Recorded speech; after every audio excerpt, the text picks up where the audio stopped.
Bonjour à tous, bienvenue pour cette troisième édition des Digital Rise que nous organisons à l'agence WAM. On est très content de vous avoir ici. Ça fait déjà 3 jours qu'on organise cet événement. On a abordé 5 thématiques déjà autour de la data, du Edge SEO, des stratégies éditoriales sur les LLM.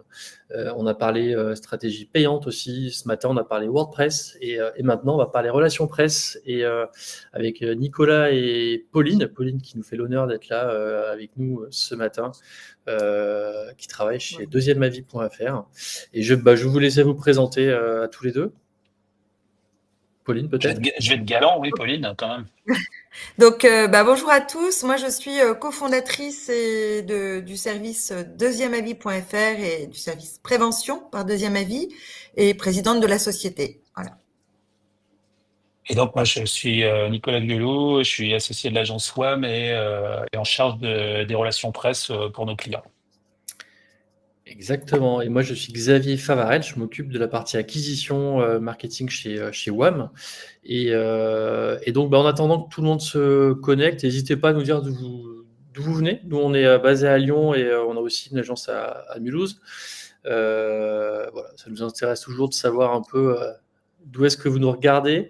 En attendant que tout le monde se connecte,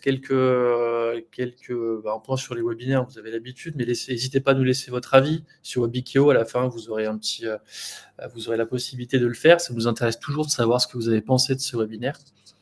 Posez vos questions, on y répondra, on prendra le temps d'y répondre à la fin du webinaire. Donc, on récupère toutes vos questions dans le chat à droite là, tout au long du webinaire.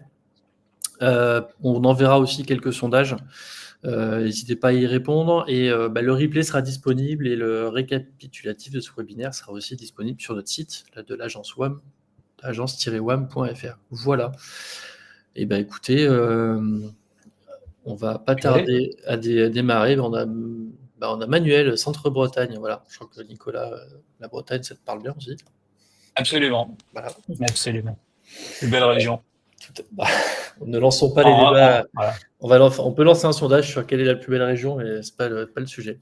Non, par contre, le sujet, c'est les relations presse. Donc, n'hésitez pas à nous dire si vous faites déjà des relations presse. On va lancer pareil un petit sondage là dès maintenant. N'hésitez pas à nous dire si vous en faites.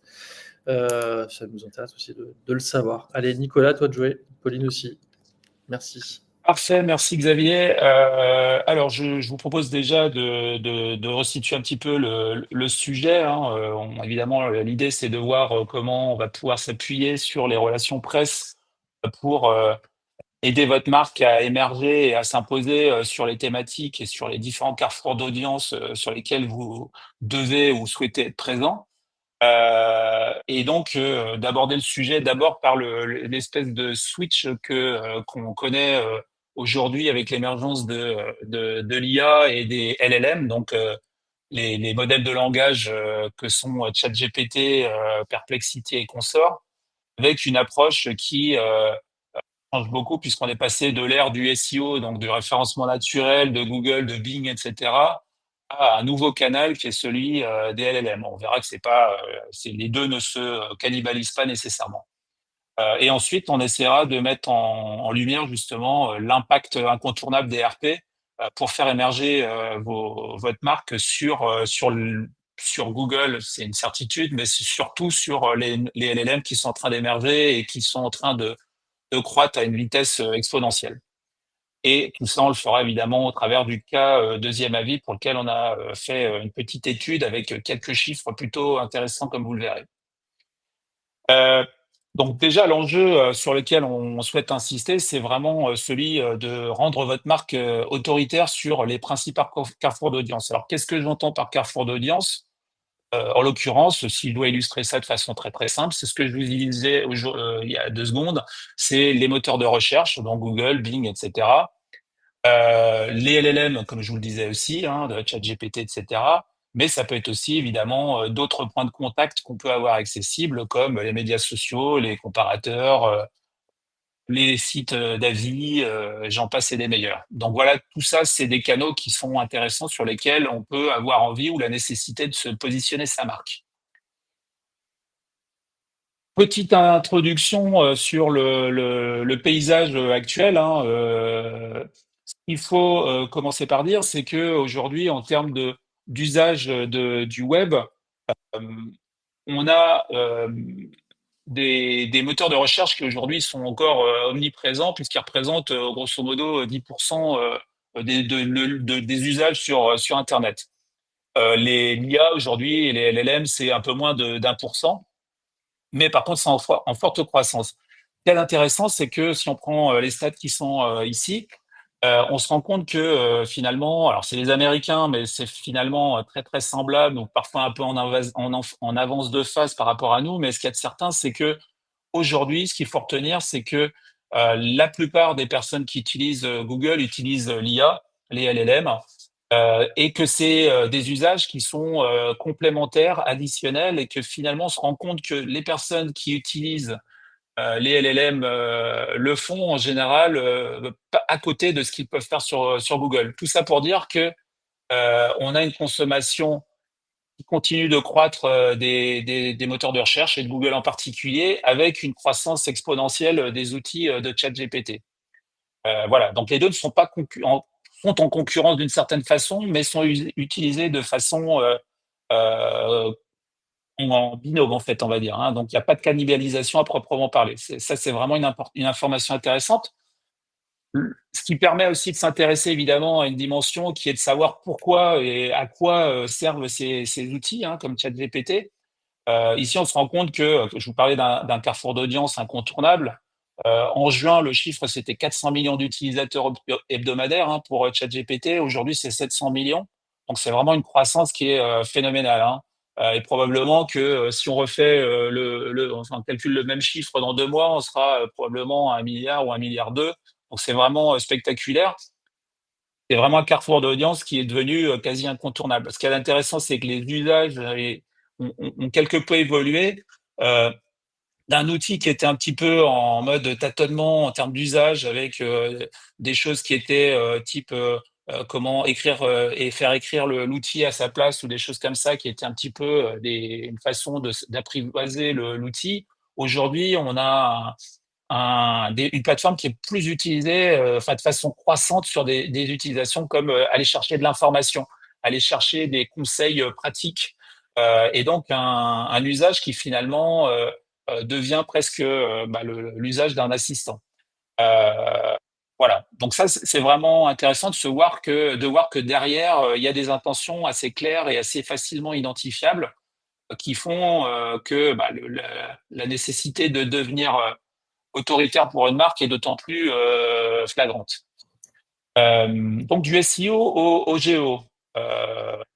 En l'occurrence, on passe donc de la volonté d'apparaître sur des moteurs de recherche à la volonté d'apparaître sur tous les points de contact, tous les carrefours d'audience dont je vous parlais.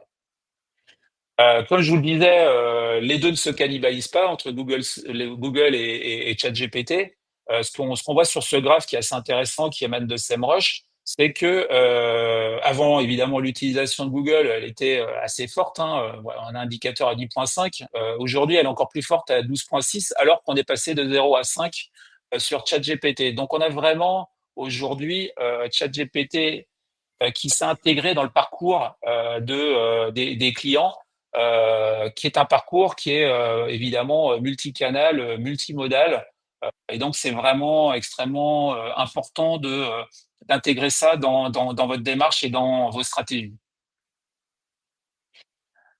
Donc, comment on fait pour apparaître sur les outils comme ChatGPT? En fait, l'objectif visé pour dire on a réussi à cocher la case, on va dire, c'est vraiment d'être en capacité de dire qu'on apparaît dans les citations, c'est-à-dire dans les sources, avec votre URL et qui renvoie à une page chez vous ou qui parle de vous dans les médias, par exemple, hein, ou que votre marque soit mentionnée dans les réponses de l'IA. L'idée derrière tout ça, évidemment, c'est aujourd'hui d'abord de la mémorisation, demain probablement de la mémorisation de votre marque, mais probablement aussi du call to action, comme on peut le connaître davantage avec les autres leviers. C'est pas encore tout à fait le cas, ça commence, mais voilà, on avance dans cette direction. On a fait là pour le coup quelque chose d'assez concret. On s'est positionné, comme vous le savez, notre agence, on s'est positionné sur un concept qu'on a d'une certaine façon créé, qui est celui de la Digital Brand Authority, l'autorité digitale des marques. Et on se rend compte que, en fait, le travail qu'on a pu faire à la fois sur notre site avec le own content et dans les médias qu'on a pu relayer à droite à gauche ou des interventions qu'on a pu faire, qu'en fait, on a totalement préempté cette thématique-là sur les réponses de ChatGPT. On est mentionné dans les sources, donc c'est ce que vous voyez là qui est surligné, mais on est également cité ou mentionné dans la réponse qui est faite par ChatGPT. Donc c'est intéressant parce que notre concept qu'on a voulu mettre en place et qu'on a voulu expliquer aujourd'hui, on est cité comme le référent et la marque en quelque sorte de Digital Brand Authority est attachée à l'agence. C'est un exemple, mais je trouve assez intéressant de montrer que ça fonctionne, quoi. Vous allez me dire tout ça c'est bien, mais quel rapport concrètement on peut dresser avec les RP? Ce que j'aime souligner, c'est que en fait, les RP, ça permet d'aller toucher ce qu'on appelle le sommet de la pyramide dans le earned media. Le earned media, je le rappelle, c'est de la visibilité, des liens et des mentions sur des sites qui sont des sites tiers par rapport à votre site. Donc, ça peut être des médias, mais ça peut être aussi des institutionnels, des partenaires, comme on le verra avec Deuxième Avis. Et l'intérêt des médias, c'est qu'évidemment, vous êtes présent sur d'autres sites qui sont particulièrement autoritaires. Il y a toujours cette notion évidemment de carrefour d'audience, mais ce qu'il y a de certain, c'est que être sur des médias, c'est la garantie d'associer votre marque avec des thématiques sur des sites autoritaires, et cette autorité finalement, par capillarité ou par dégouline, et vient finalement impacter votre propre autorité avec ce fameux domaine authority que vous devez tous connaître, que nous donne SEMrush, mais que d'autres nous donnent aussi comme SimilarWeb. Enfin, c'est des indicateurs qui permettent de juger où vous en êtes par rapport à votre concurrence. Les médias, c'est en général entre 60 et 90. Un site e-commerce, c'est souvent plutôt 20 ou 30. Donc voilà, vous imaginez l'impact que ça peut avoir d'être dans les médias. Ce qu'il y a d'intéressant aussi, c'est de voir finalement que aujourd'hui, les outils comme ChatGPT aujourd'hui s'appuient évidemment sur un certain nombre d'éléments pour concrétiser leurs réponses, les sourcer et offrir quelque chose de pertinent à leurs utilisateurs. Pour ça, évidemment, ils ont signé un certain nombre de contrats ou sont en train de signer des contrats ou sont en procès contre un certain nombre de médias. Mais ce qu'il y a de certain, c'est qu'on voit au travers de ce graphique la nécessité pour eux d'aller puiser de l'information sur les médias. Voilà, par tous les moyens. Donc, c'est quelque chose qui a un mouvement qui est en cours, mais c'est intéressant de partager ce graphe. Ensuite, si on s'intéresse à la question, moi je l'ai posée à ChatGPT sur quelle source l'outil s'appuie pour donner des réponses aux questions qu'on lui pose. On se rend compte que l'essentiel de la réponse est constitué sur la base d'un apprentissage qu'on lui a fait faire au préalable et également sur du crawl du web, c'est-à-dire je visite des pages de sites qu'il considère comme référents, autoritaires, etc. Et parmi ceux-là, on a les sites officiels, on a les sites académiques, mais on a aussi évidemment les médias et particulièrement évidemment ceux avec lesquels ChatGPT a pu signer des contrats, comme en France avec Le Monde, par exemple. Ça peut être intéressant peut-être que vous nous disiez si vous avez testé vous-même l'apparition de votre marque dans l'LLM. On lance un petit sondage, donc n'hésitez pas à nous répondre. Pardon Nicolas, merci. En prie. Donc tout ça pour dire que finalement la recette, je dirais, pour résumer la situation, pour être présent sur les LLM, elle va s'appuyer essentiellement sur deux éléments primordiaux qui sont le contenu, votre own content, c'est-à-dire tout ce que vous produisez sur votre site, sur vos blogs, etc. Tous ceux dont vous êtes émetteur sur vos propres supports, et sur le earned, donc s'appuyer sur les tiers pour vous apporter du crédit qui va faire en sorte que l'un plus l'autre va faire en sorte que vous allez ressortir favorablement et être considéré comme une marque autoritaire sur les thématiques que vous aurez choisies en fait. Donc vous êtes vraiment en maîtrise de votre communication. C'est ça qui est aussi important de noter dans la démarche. Et ce qui est intéressant, c'est que tout ça, ça fonctionne très bien. On a fait le test il y a un peu plus d'un an maintenant pour un de nos clients qui est la Sociab, qui est une filiale de la Banque Postale. qui souhaitaient vraiment émerger parce que voilà, ils avaient du mal à se faire connaître, ils étaient peu identifiés sur le prêt subventionné qui est leur principale offre.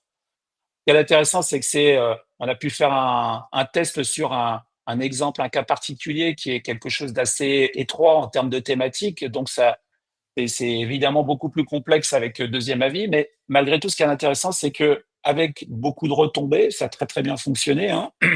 On est parvenu évidemment à discerner, à identifier un impact sur les requêtes marques grâce à ces retombées presse, un impact sur le trafic marque aussi. Et puis surtout, puisqu'on parle des LLM, ça c'est venu vraiment truster les sujets, les thématiques qui sont les leurs sur ces différents outils. 75% des questions mentionnent, enfin des réponses mentionnent le client en question. On le voit ici. Globalement, sur à peu près l'essentiel des questions, ils sont présents, ils sont mentionnés, ils sont sourcés une fois, deux fois, jusqu'à 11 fois sur un des exemples. Donc ça fonctionne. Et on vous envoie le lien de l'étude de cas qui est sur le site aussi, pareil, en commentaire pour aller plus loin. Voilà. Maintenant, ce qui est intéressant, c'est de passer au cas concret de l'autorité digitale pour une marque comme Deuxième Avis. Et du coup, je vais passer la parole à Pauline. Merci Nicolas. Donc peut-être quelques mots pour vous dire ce qu'on fait. Je veux bien que tu passes là. Donc Deuxième Avis, l'idée c'est de se dire que la médecine se surspécialise, les progrès sont évidemment extrêmement rapides et donc c'est de plus en plus compliqué pour un patient confronté à un problème de santé sérieux d'accéder rapidement à l'expertise parce que il a du mal d'abord à identifier un expert, donc un médecin expert de sa pathologie, et en plus quand il identifie, c'est de plus en plus compliqué d'avoir un rendez-vous rapidement. Donc Deuxième Avis, on a essayé d'organiser on a organisé de façon transparente l'accès à des médecins qui sont des pontes dans leur domaine, qui sont référents dans leur domaine, en moins de 7 jours sur la base du dossier des patients. Voilà, donc on est un service complet d'accompagnement des patients en cas de problème de santé sérieux, avec évidemment donc cette proposition de service d'avis sur dossier en moins de 7 jours. Mais aussi, et on y reviendra, du contenu médical avec des fiches pathologie, des articles de blog, tout ça maintenu et on va dire validé par les médecins experts, hein, puisque encore une fois les traitements et la recherche avancent très vite. Un annuaire de médecins référents dans leur domaine. Donc, vous connaissez tous probablement le magazine du Point qui fait un classement des hôpitaux. Voilà, on est un peu la référence sur des médecins, la référence des médecins par pathologie, l'expertise des médecins par pathologie. Et puis, on a aussi un service patient avec des infirmiers, des patients experts pour pouvoir répondre à des patients confrontés à un problème de santé sérieux. Et donc, cet avis spécialisé en moins de 7 jours. Ça fait à peu près 8 ans hein, qu'on existe maintenant, donc on commence à avoir du recul. On a plus de 800 pathologies qui sont couvertes par le service Deuxième Avis, 500 médecins qui sont référencés, donc tous encore une fois des pontes, des référents dans leur domaine. On a même plus de 25 000 avis rendus en 3 ans. On est sur l'ensemble en fait des spécialités. Toutes les spécialités, mais sur les pathologies à l'intérieur des spécialités qui nécessitent cet accès à l'expertise. Par exemple, en ophtalmologie, évidemment, on va pas faire de la prescription de lunettes, ça ne nécessite pas une expertise. En revanche, sur la partie glaucome, cataracte de l'enfant, des MLA, ça nécessite une expertise. Et alors, on est sur, les 3 spécialités ou pathologies sur lesquelles on a le plus d'avis, c'est tout ce qui concerne l'orthopédie et la rhumatologie, notamment avant de me faire appareiller ou de me faire opérer, demander un avis spécialisé. hein, c'est important pour être sûr que ce qu'on me propose est bien ce que je dois faire. En tout cas, un autre tiers, entre guillemets, c'est tout ce qui est gynécologie, notamment diagnostic, prise en charge des pathologies souvent encore méconnues comme l'endométriose, le syndrome d'ovaire polykystique, ou encore tout ce qui concerne l'infertilité. Et puis un autre tiers qui est évidemment tout ce qui est cancérologie, où là on a besoin, quand on est confronté à un cancer, d'être rassuré. Et on a notamment fait un partenariat avec Gustave Roussy, qui est l'Institut Gustave Roussy, qui est quand même la référence du Centre de lutte contre le cancer au niveau européen, et donc ce qui fait qu'il y a de plus en plus de demandes et d'usages en cancérologie. Voilà. Notre promesse, je vous l'ai dit, c'est un avis en 7 jours, en moins de 7 jours. La réalité, c'est que les médecins qui participent à deuxième avis rendent leurs avis maintenant en moyenne en 4,6 jours. Voilà, et puis donc on a un fort taux de recommandation puisqu'on est à 97%. Et la particularité de notre service, c'est que ça va être en lien avec la slide d'après, on a un ADN très social, et donc l'idée, c'était de maintenir un accès pour tous les patients. Enfin, c'est de s'assurer que le service soit disponible pour tous les patients, parce qu'évidemment, quand vous avez un super réseau médical ou que vous habitez, on va dire, dans une grande ville, c'est beaucoup plus simple déjà d'accéder à un médecin, à une consultation avec un médecin expert. C'est beaucoup plus compliqué pour ceux qui n'ont pas le réseau ou qui n'habitent pas au bon endroit. Et donc, on a mis en place des partenariats avec le monde assurantiel santé, donc en gros avec les complémentaires santé, pour que le service soit inclus dans les contrats santé ou prévoyance, et donc que tous les patients, ou un maximum de patients, puissent y avoir accès gracieusement. Voilà, et donc pour en tout cas conclure la partie présentation, et ce que je venais de vous dire, c'est qu'on a un ADN social fort, revendiqué. On a une mission. La mission, c'est permettre à tous l'accès à l'expertise médicale quand on est confronté à un problème de santé sérieux. Et donc, ça va forcément jouer dans notre dans notre communication et surtout dans notre modèle économique, puisqu'on a décidé de ne pas faire payer, hein, de ne pas avoir un modèle B2B, mais un modèle B2B2C. Alors, on a perdu Nicolas, mais il est en train de revenir. Et j'ai perdu la présentation, donc bon, là, on va la reprojeter. Je me suis fait éjecter. Et voilà, Nicolas. Toutes mes confuses. Je ne sais pas ce qui s'est passé. Si tu peux représenter le doc. Voilà. Absolument. Donc, je venais de terminer de... J'ai pas été coupé, en fait, hein, donc je ne sais pas ce qui s'est passé. Ah, d'accord, ok. C'était éjecté pour la... Voilà. Allez, on est bon. On est bon, on peut passer à la slide. Voilà, et donc... évidemment, la communication, elle est clé pour nous. Là encore, on va y revenir. Et pour, on a une mission, et pour avoir de l'impact, de toute façon, il faut être connu. Donc, pour nous, la communication, c'était important pour devenir et pour être référent dans notre domaine. Et donc, notre domaine, c'est à la fois les problèmes de santé sérieux, mais donc c'est 800 pathologies, voilà. Et donc être référent, être présent sur tous les carrefours d'audience et de recherche dont a parlé Nicolas précédemment. C'est évidemment maîtriser notre communication et incarner cet ADN social, hein. Donc c'était important pour nous d'être complètement alignés sur notre positionnement et sur nos valeurs, et puis bien sûr d'être en capacité de mesurer l'impact de cette communication sur notre business. Alors, du coup, ce qu'on peut affirmer, hein, à l'issue du travail qu'on a fait pour justement aller regarder quelle empreinte finalement deuxième avis avait été en capacité de s'inscrire sur les LM.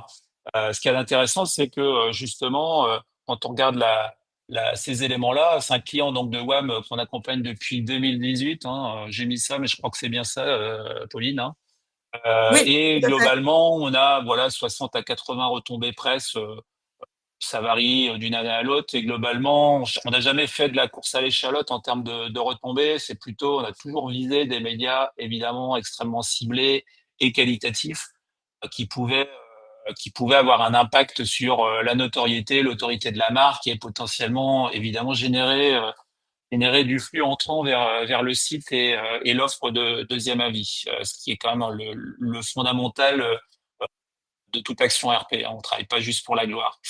Ce qui est intéressant également, c'est que l'idée, ça a été de faire finalement d'inscrire les relations presse dans une stratégie qui est celle que décrivait Pauline à l'instant, hein, c'est-à-dire vraiment d'asseoir le développement de la marque sur un certain nombre d'actions de communication, avec en ayant pris en conscience, en considération le fait que c'était le principal levier finalement pour sortir de l'anonymat et développer cette offre avec tout l'aspect mission et proposition de valeur d'une entreprise à mission comme Deuxième Avis.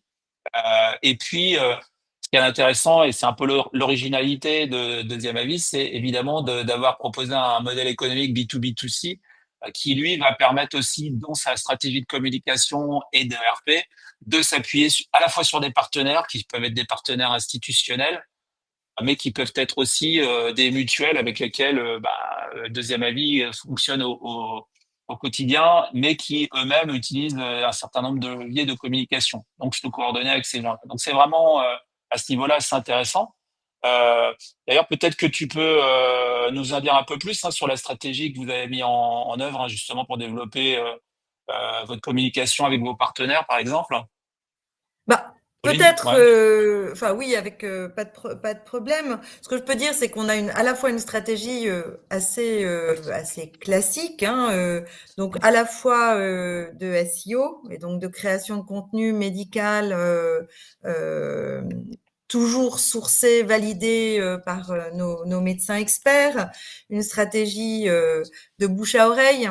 C'est vrai que, encore une fois, c'est un service à très forte valeur ajoutée, donc un patient qui a utilisé notre service, bah, il va nous recommander à son écosystème, mais aussi les médecins. Il y a beaucoup de médecins, on rend service à beaucoup de médecins qui eux-mêmes n'ont pas forcément le réseau, donc stratégie de bouche à oreille à la fois médecin et patient.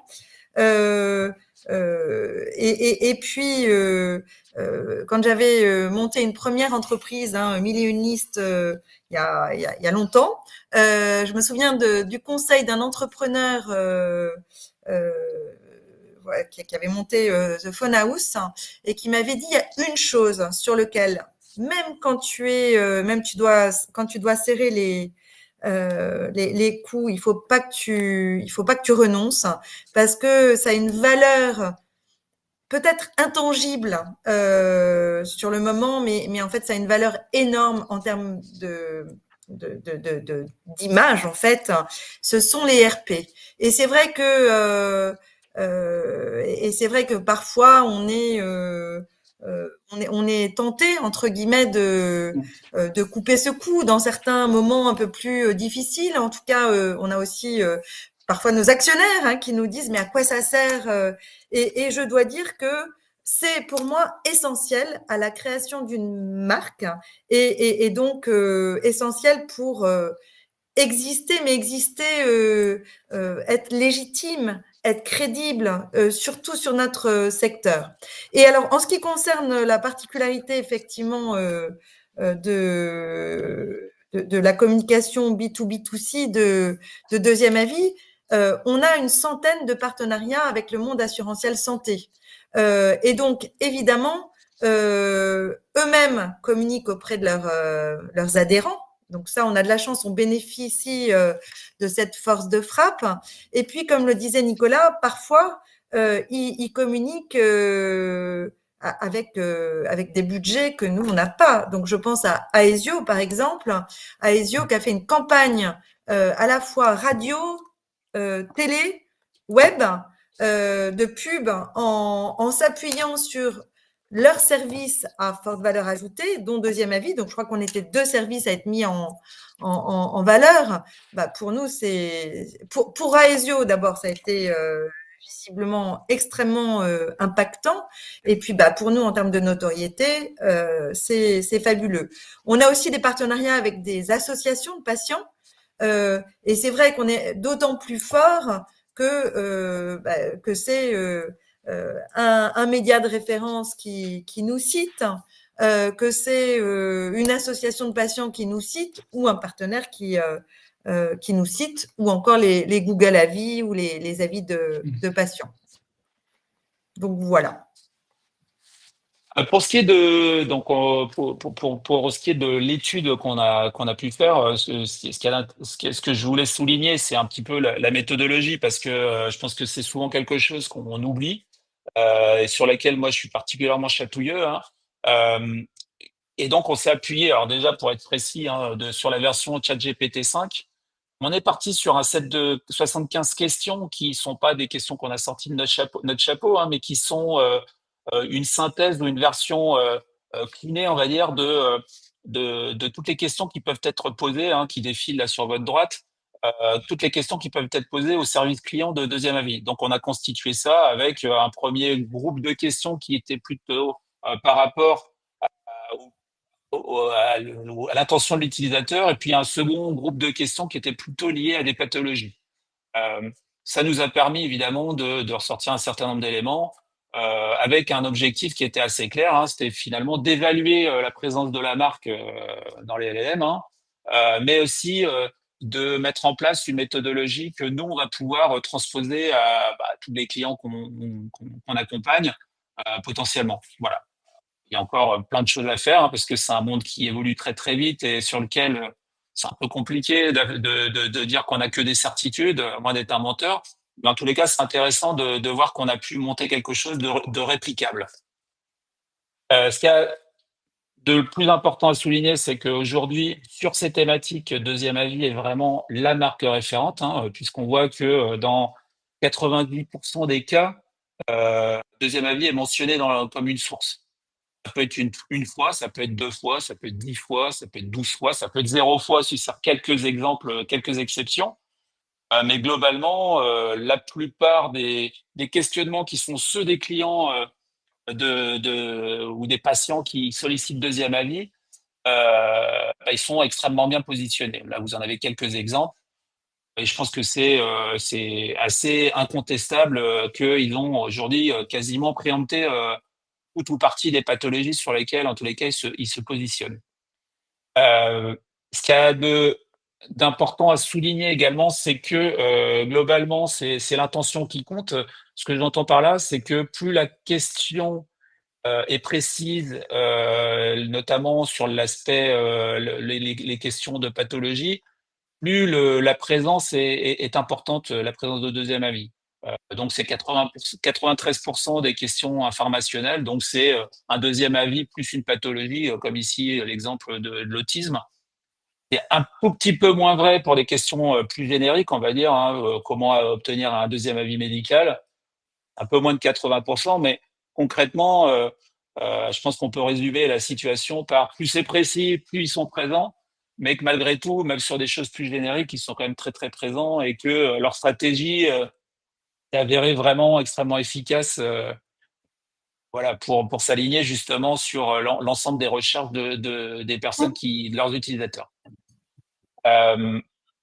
Ensuite, ce qu'il faut souligner aussi, c'est que c'est le earned media, donc les informations qui sont disponibles à l'extérieur de leur site internet, qui sont les plus souvent mentionnées. Donc 64% versus 36%, avec des médias qui sont dans le mix, hein, du earned media. Donc les plus représentés, c'est ce qu'on vous disait tout à l'heure, c'est les mutuelles qui sont les partenaires de Deuxième Avis, et les associations, et ensuite les médias. Alors vous me direz, c'est que 14%, mais c'est déjà finalement beaucoup, parce que souvent les sites les plus autoritaires, c'est ceux-là. Puis ensuite, il y a les institutionnels. Et malgré tout, le haut de média n'est pas non plus négligeable, hein, puisque c'est plus du tiers. et que ça permet finalement d'avoir des contenus qui sont référents sur tout un tas de sujets. Il ressort aussi, je voudrais pas non plus déformer le truc, mais concrètement sur des sujets de santé, ce qui ressort, c'est que des outils comme ChatGPT ne vont pas chercher d'informations sur les médias sociaux, ne vont pas chercher des réponses sur des forums de discussion, des choses comme ça. Euh, L'hypothèse, c'est que sur des sujets, je dirais, un peu sensibles, ils vont chercher sur des sites qui sont vraiment estampillés, crédibles, etc. C'est probablement moins vrai si on va sur de la distrib ou des choses comme ça, mais concrètement, sur des sujets sensibles comme ça, ChatGPT a d'une certaine façon l'intelligence d'aller chercher l'information sur des sites qui sont certifiés d'une certaine façon. Et c'est plutôt Euh, rassurant, Nicolas. et c'est plutôt rassurant. Alors après, c'est comme tout. Va falloir quand même continuer à être vigilant. Pour avoir vécu l'émergence et le développement des réseaux sociaux de l'intérieur, euh, voilà, on n'est jamais très loin d'un dérapage ou d'une fuite en avant, mais au jour actuel, c'est la réalité. Voilà. Ouais, mais Donc d'où la l'intérêt de valeur faire de de preuve relations prime presse sur la aussi. viralité. D'où l'intérêt de faire des relations presse pour potentiellement contrecarrer aussi des choses qui pourraient se dire ailleurs et d'avoir toujours Absolument. ce discours de caution sur les médias. C'est ça. Exactement. Alors en termes je vous ai mis quelques exemples de retombées presse que Deuxième Avis a pu avoir ces derniers mois. Vous voyez, alors, il y a aussi il y a des supports médicaux. WhatsApp Doc, c'est une espèce de web TV dans lesquels on a fait Deuxième Avis a fait intervenir un médecin référent. Donc c'est même pas Deuxième Avis, les salariés de Deuxième Avis, c'est un médecin référent. Et puis ensuite des entretiens avec des interviews de Pauline. Ou des articles de fond qui parlent du deuxième avis médical, comme l'article de La Croix d'il y a à peu près un an. Voilà. Peut-être que c'est intéressant aussi qu'on mette ça en perspective avec des débuts qui avaient été un peu compliqués, Pauline, pour deuxième avis dans les médias. Et finalement, même si tu l'as un peu dit tout à l'heure, qu'est-ce qui vous a incité à finalement insister dans votre action, enfin votre volonté de faire des RP, quoi.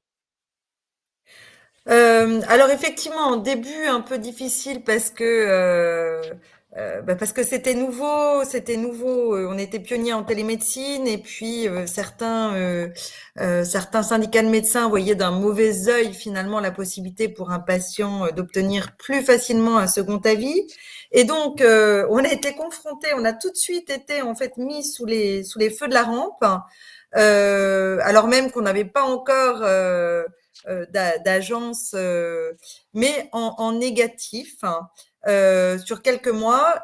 Mais voilà, assez vite, en fait, du coup, étant invité sur des plateaux, étant invité en radio, on a pu déjà, j'ai pu transformer le bad buzz négatif en quelque chose de positif. En fait, c'est plutôt, il y avait c'était les patients avec une histoire qui veut bouger le système, à savoir deuxième avis, versus voilà les syndicats de médecins ou le conseil de l'ordre qui voulaient surtout pas bouger le système. Voilà. Mais donc ce que je disais, c'est que pour moi les RP sont fondamentales et très différentes de ce début où finalement on a eu des RP malgré nous, même si ça a été positif.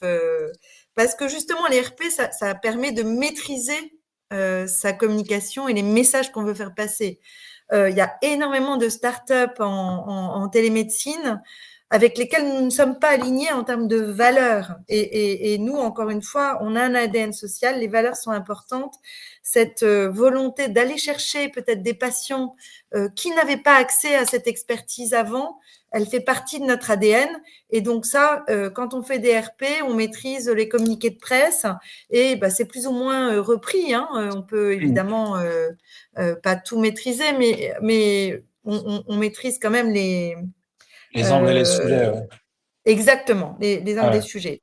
Après, on l'a déjà dit, hein, mais ça apporte du coup le fait d'être présent dans des médias et voilà, tout type de médias, mais en particulier les médias qui ont du poids, ça apporte une vraie crédibilité. Et donc en ça, et puis enfin de la notoriété, ça c'est sûr, mais aussi dans notre domaine qui est la santé, qui est l'expertise médicale, de la crédibilité. Donc on a beaucoup travaillé avec WAM, par exemple, le fait d'être présent dans des médias aussi qui s'adressent aux médecins et aux professionnels de santé. On doit vraiment être présent sur du grand public, des médias grand public, mais aussi sur ces médias plus spécialisés. Les médias, ça permet aussi de toucher un public qu'on peut pas toucher autrement. Hein, donc, ça permet d'acquérir de nouveaux publics.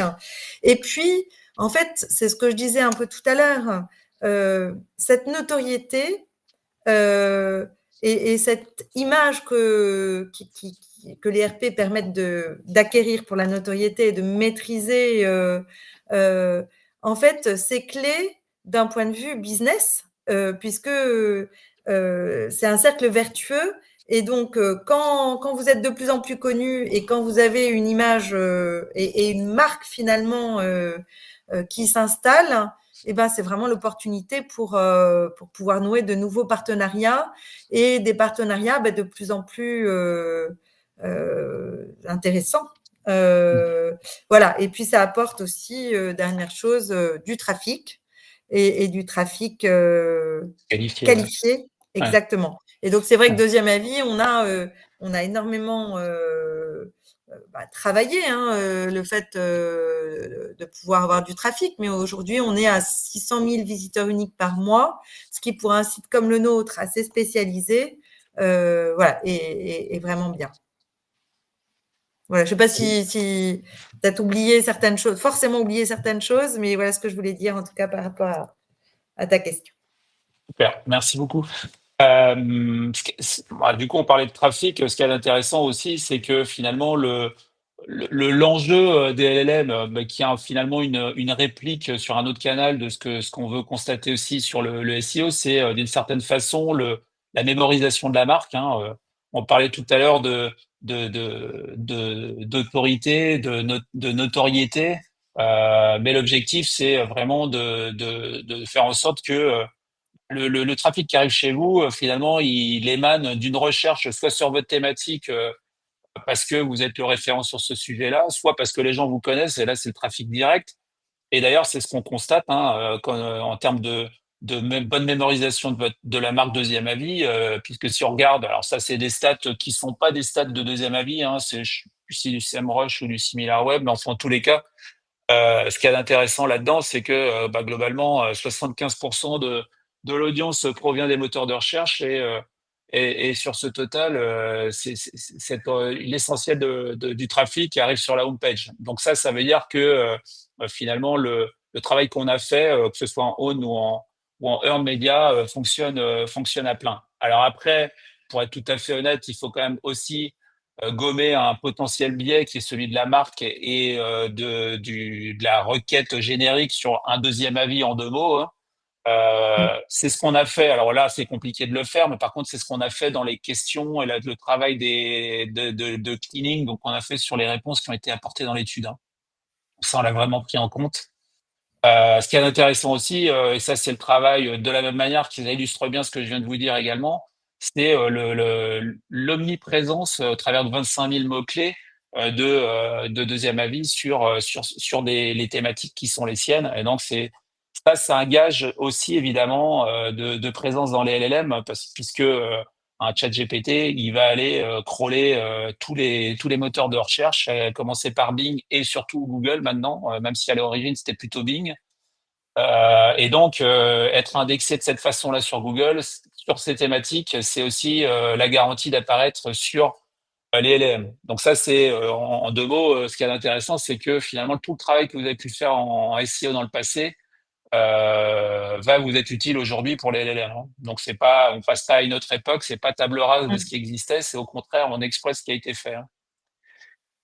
Et puis pour conclure, je pense que ce qui est intéressant aussi à souligner, on en a parlé un petit peu ici, hein, c'est l'alignement finalement entre le nom, le business model et le contenu qui est produit dans la stratégie. Hein.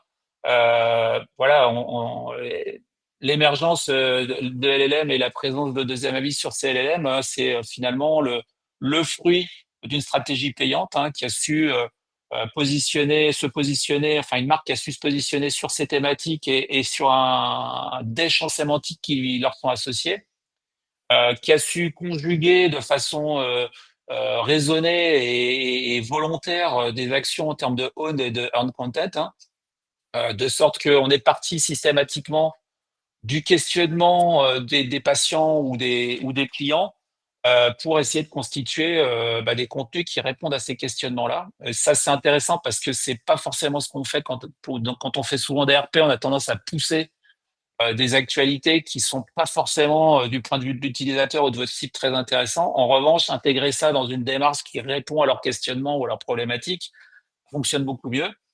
Et puis évidemment, eux, ils se sont beaucoup appuyés sur des partenaires au sens large du terme, que ce soit des partenaires commerciaux comme les mutuelles ou des partenaires, je dirais, dans la mission, dans les engagements, comme des associations ou des institutionnels.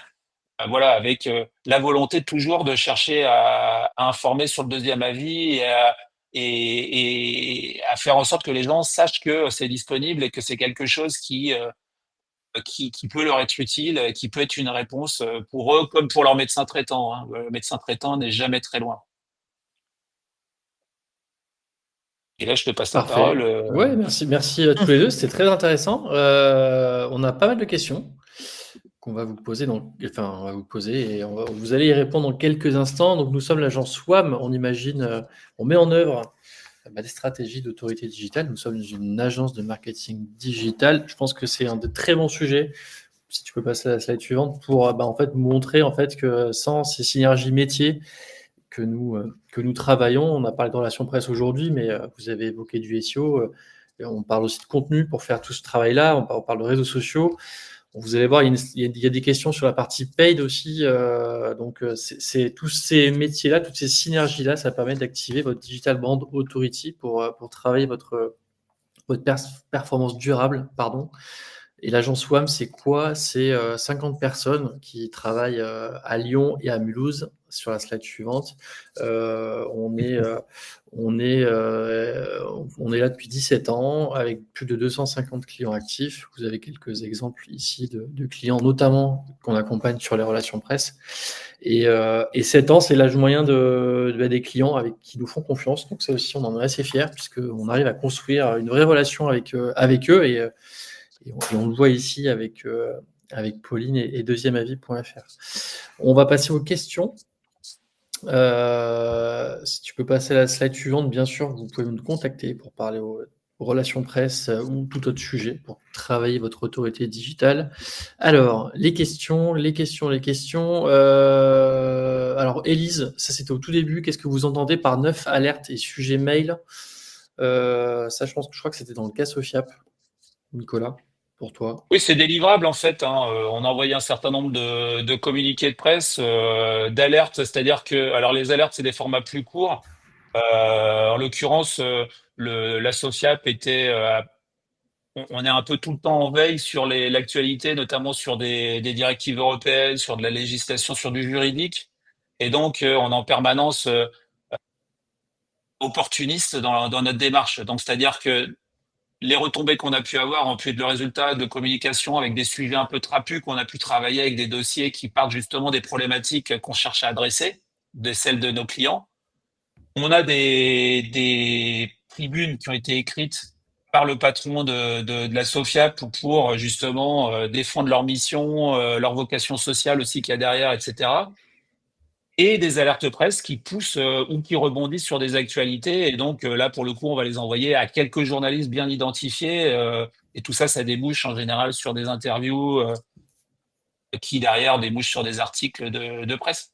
Alors, il y a une question pour continuer dans ce que tu dis, Nicolas. C'est Marie qui nous dit bonjour, les parutions presse sont-elles le résultat d'infopresse, donc CP, tribune, avis d'experts, ou de publi rédactionnels ou sponsorisés?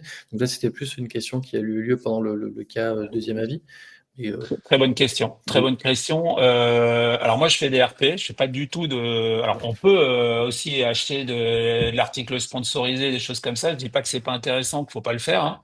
C'est juste que moi, ce que je vous ai présenté là, c'est c'est un travail de relation presse, donc il n'y a absolument pas d'échange de monnaie sonnante et trébuchante avec les journalistes. Ils choisissent d'écrire sur les sujets suite à des appels téléphoniques, à des livrables qu'on peut leur envoyer.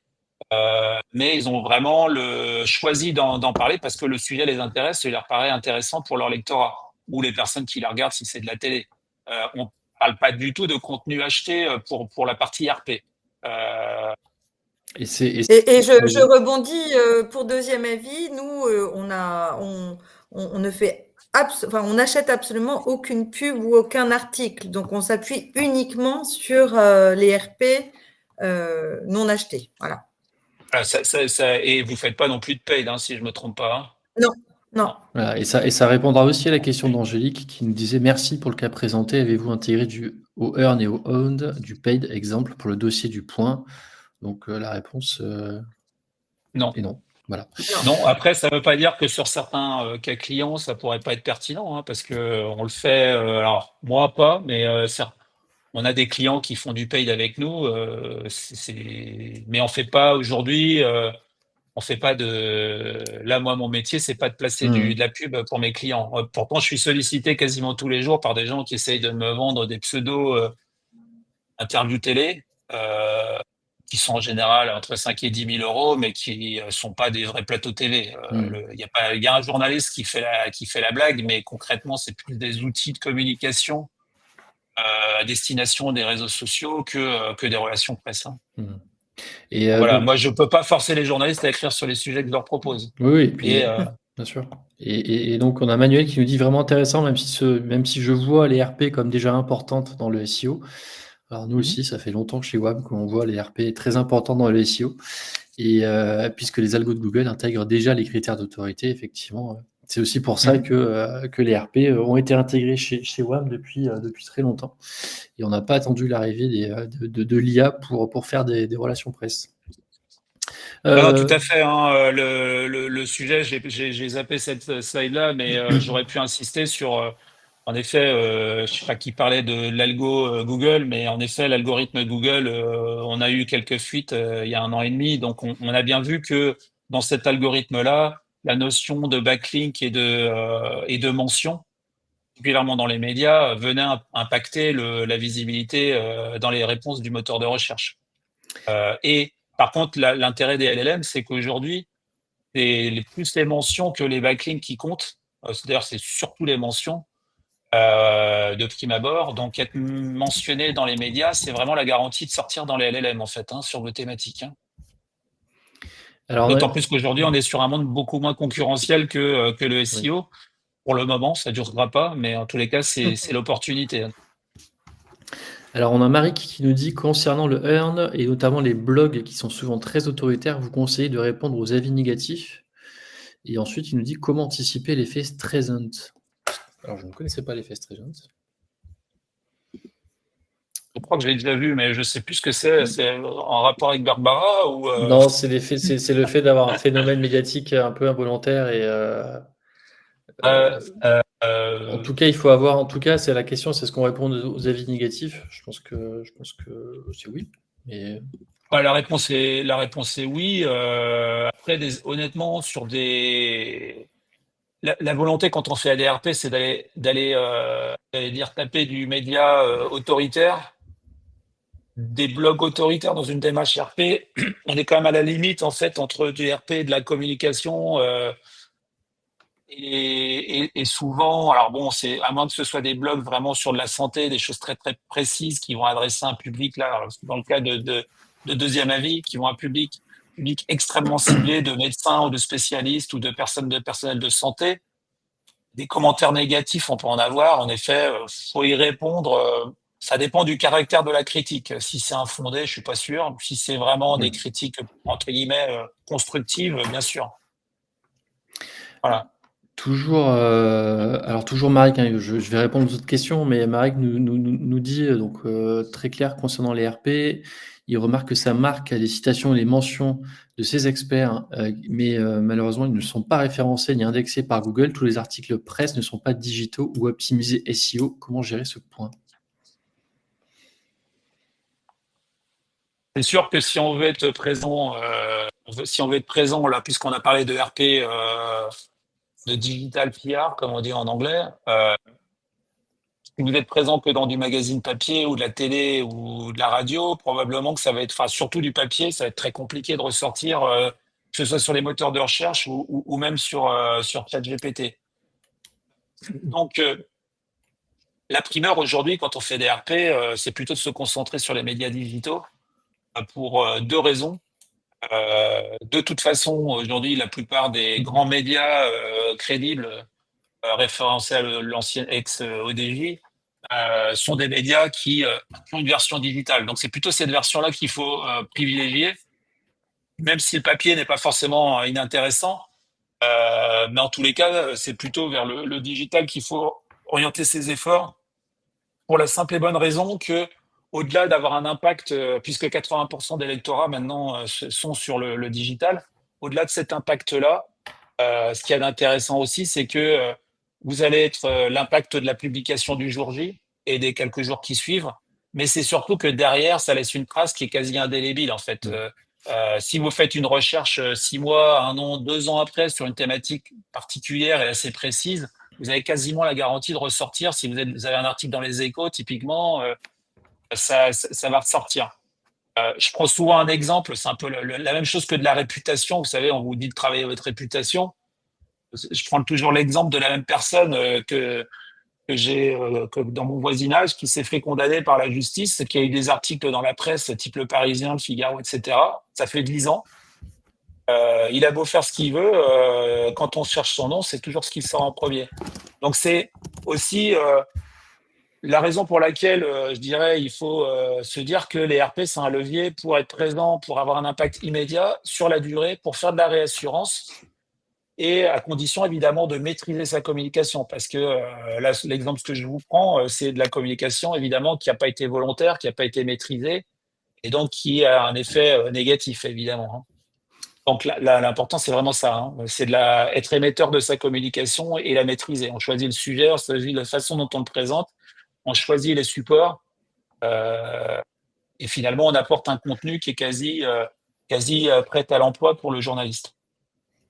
Merci Nicolas, j'espère que Marie qu'on a répondu à la question. Karine qui nous dit de nombreux grands titres de presse, ça va être très intéressant cette question, publient des articles en ligne où un abonnement est indispensable pour lire la totalité de l'article.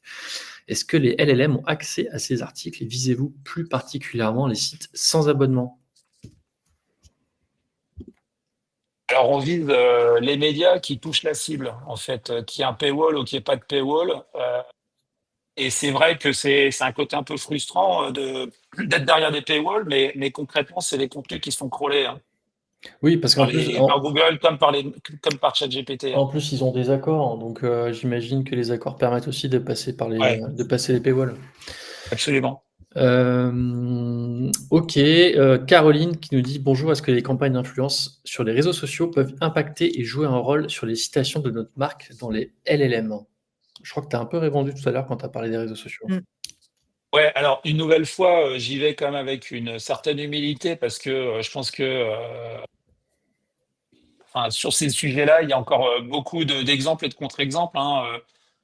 Je voyais des chiffres, notamment sur les États-Unis, qui mettaient en avant l'impact de Reddit et un certain nombre de lieux de partage comme ça, à vocation sociale, dans les réponses qui étaient faites par ChatGPT notamment.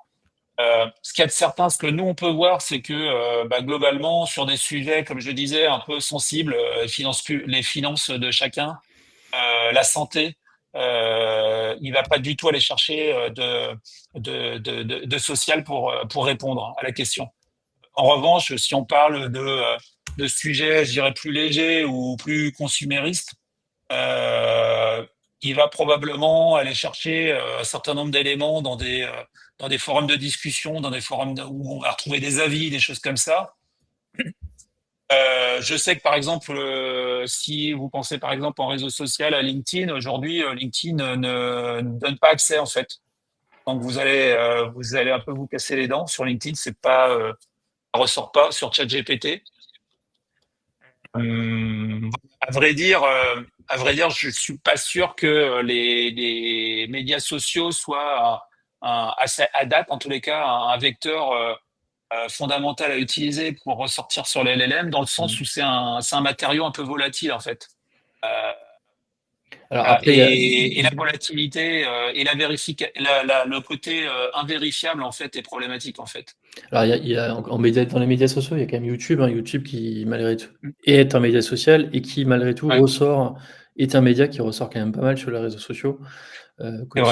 sur la partie C'est vrai, vidéo. mais souvent c'est du own content justement Oui, plus que du earned. En bien fait, sûr. c'est des chaînes d'entreprises qui publient des contenus qui Oui. peut être une déclinaison vidéo de texte et de choses comme ça. Et là, en effet, ça peut servir à la fois votre référencement et l'apparition dans les LLM. Hein, ça, c'est Tout certain. à fait.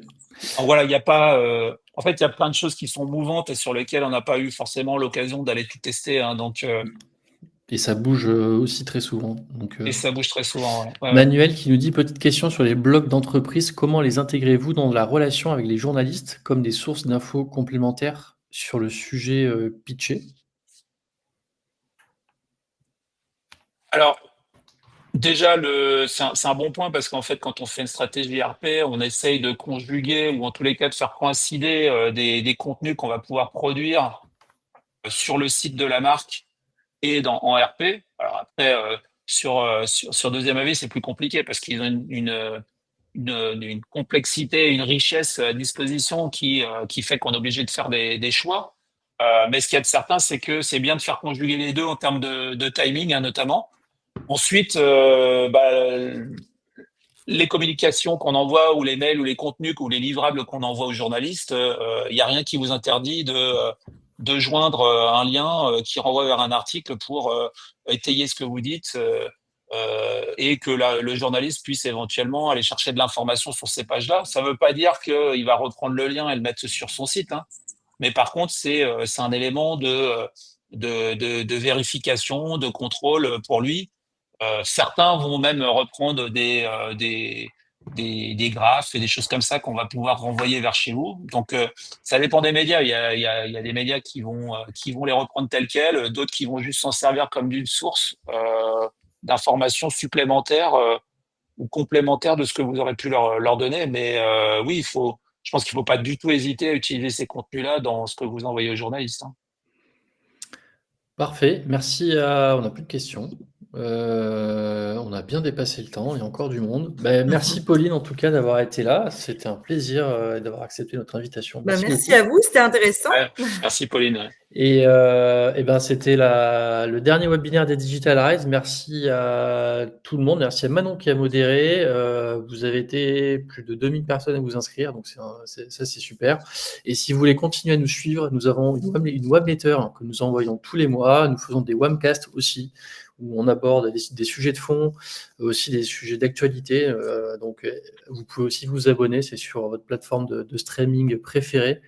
Et puis, à bientôt pour un prochain webinaire. On va en refaire d'ici la fin de l'année. Donc, vous allez nous revoir. Merci à tous les deux et bonne journée à tous. Salut. Merci Pauline, merci Xavier, merci Manon. Xavier, merci Nicolas. Bonne journée à tous. Bonne journée.